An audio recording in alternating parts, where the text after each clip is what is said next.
Good afternoon, Lynette Chartier here, and I'm in Gimli, Manitoba, Canada.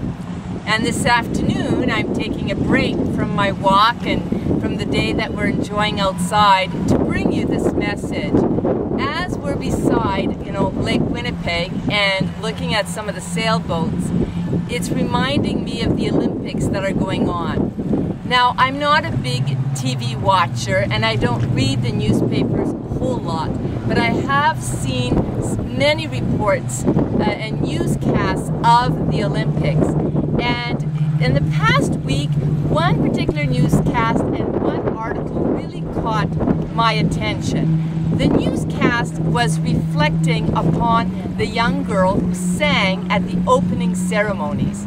They were criticizing the fact that the voice and the girl were not one and the same. That in fact the voice belonged to another young little girl, and that because of her physical appearance, they chose to present to the world someone who was more acceptable in their eyes.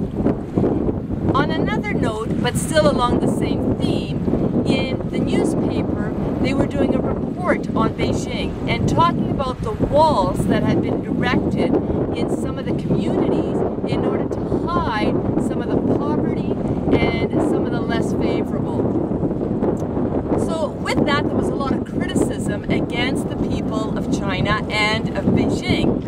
And I had to stop for a moment and ask myself, what was the mirror here? What was the lesson to be learned?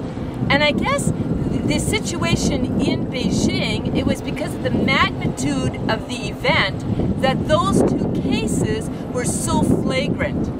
Yet, how many of us have you ever, changed your appearance somehow, changed what you were going to say to someone? Perhaps you didn't express yourself fully for fear that you weren't going to be accepted, that it wasn't going to put you in the best light.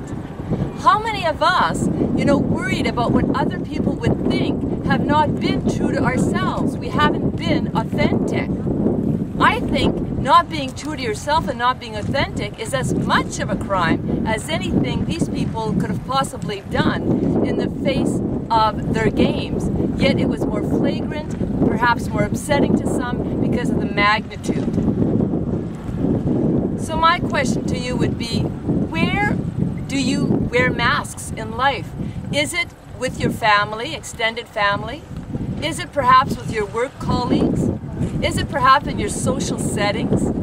Maybe you want to give that some reflection and see how you can be truer to yourself so that you can be the best you, because you are an awesome individual. You just need to remember that.